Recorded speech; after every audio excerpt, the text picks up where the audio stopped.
A Christmas Carol by Charles Dickens. Read by Tom Baker. Stave 1. Marley's Ghost. Marley was dead, to begin with. There is no doubt whatever about that. The register of his burial was signed by the clergyman, the clerk, the undertaker, and the chief mourner Scrooge signed it. And Scrooge's name was good upon chains for anything he chose to put his hand to.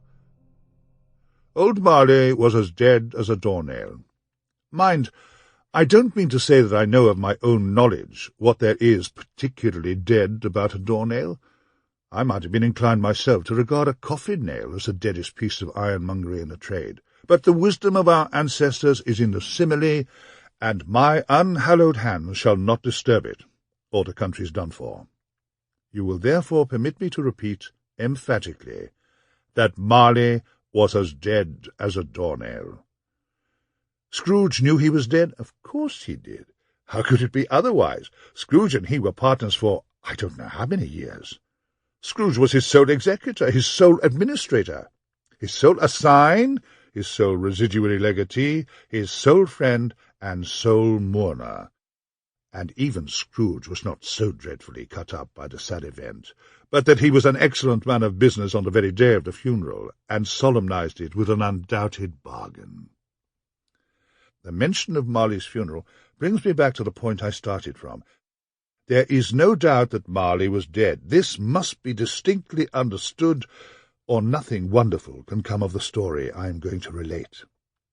If we were not perfectly convinced that Hamlet's father died before the play began, there would be nothing more remarkable in his taking a stroll at midnight in an easterly wind upon his own ramparts than there would be in a breezy spot, say, St. Paul's churchyard, for instance, literally to astonish his son's weak mind. Scrooge never painted out old Marley's name.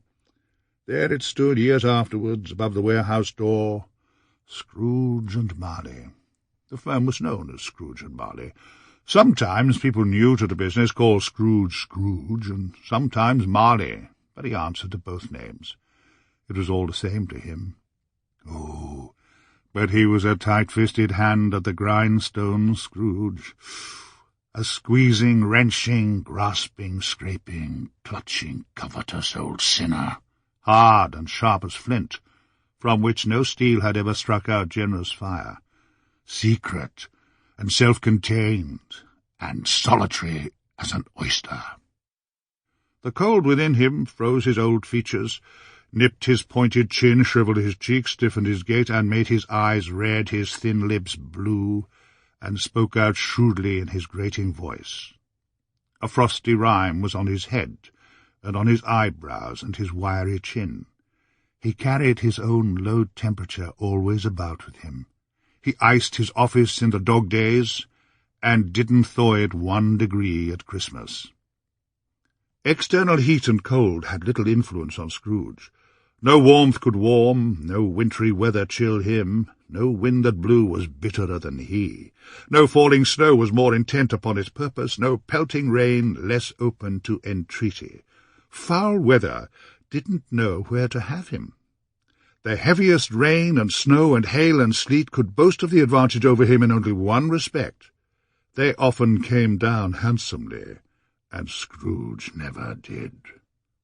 Nobody ever stopped him in the street to say with gladsome looks, "My dear Scrooge, how are you? When will you come to see me?" No beggars implored him to bestow a trifle. No children asked him what it was o'clock. No man or woman ever once in all his life inquired the way to such and such a place of Scrooge. Even the blind men's dogs appeared to know him, and when they saw him coming on, would tug their owners into doorways and up courts, and then would wag their tails as though they said, "No eye at all is better than an evil eye, dark master." But what did Scrooge care? It was the very thing he liked. To edge his way along the crowded paths of life, warning all human sympathy to keep its distance, was what the knowing ones called nuts to Scrooge. Once upon a time, of all the good days in the year, on Christmas Eve, old Scrooge sat busy in his counting-house. It was cold, bleak, biting weather, foggy withal, and he could hear the people in the court outside go wheezing up and down, beating their hands upon their breasts and stamping their feet upon the pavement stones to warm them. The city clocks had only just gone 3, but it was quite dark already. It had not been light all day. The candles were flaring in the windows of the neighbouring offices like ruddy smears upon the palpable brown air. The fog came pouring in every chink and keyhole, and was so dense without that although the court was of the narrowest, the houses opposite were mere phantoms. To see the dingy cloud come drooping down, obscuring everything, one might have thought that nature lived hard by, and was brewing on a large scale. The door of Scrooge's counting-house was open that he might keep his eye upon his clerk, who in a dismal little cell beyond, a sort of tank, was copying letters. Scrooge had a very small fire, but the clerk's fire was so very much smaller that it looked like one coal. But he couldn't replenish it, for Scrooge kept the coal-box in his own room, and so surely as the clerk came in with a shovel, the master predicted that it would be necessary for them to part. Wherefore the clerk put on his white comforter, and tried to warm himself at the candle, in which effort, not being a man of strong imagination, he failed. "A Merry Christmas, Uncle! God save you!" It was the voice of Scrooge's nephew, who came upon him so quickly that this was the first intimation he had of his approach. "Bah!" said Scrooge. "Humbug!" He had so heated himself with rapid walking in the fog and frost, this nephew of Scrooge's, that he was all in a glow. His face was ruddy and handsome, his eyes sparkled, and his breath smoked again. "Christmas? A humbug, uncle," said the nephew. "You don't mean that, I'm sure." "I do," said Scrooge. "Merry Christmas? Ah, what right have you to be merry? What reason have you to be merry? You're poor enough." "Come, then. What right have you to be dismal? What reason have you to be morose? You're rich enough." Scrooge, having no better answer ready on the spur of the moment, said "Bah!" again, and followed it up with "Humbug!" "Don't be cross, uncle," said the nephew.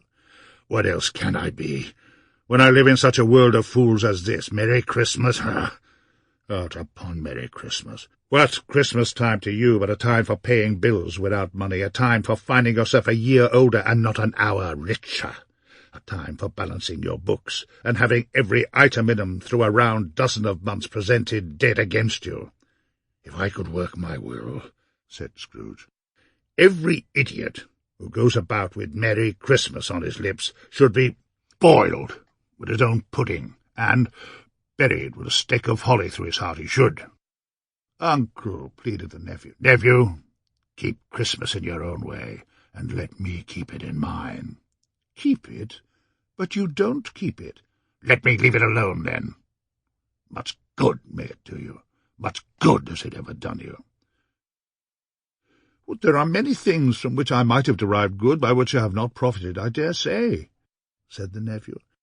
"Christmas among the rest, but I'm sure I've always thought of Christmas-time, when it's come round, apart from the veneration due to its sacred name and origin, if anything belonging to it can be apart from that, as a good time, a kind, forgiving, charitable, pleasant time, the only time I know of in the long calendar of the year, when men and women seem by one consent to open their shut-up hearts freely, and to think of people below them as if they really were fellow-passengers to the grave, and not another race of creatures bound on other journeys. And therefore, uncle, though it has never put a scrap of gold or silver in my pocket, I believe it has done me good, and will do me good, and I say God bless it." The clerk in the tank involuntarily applauded. Becoming immediately sensible of the impropriety, he poked the fire, and extinguished the last Sample complete. Ready to continue?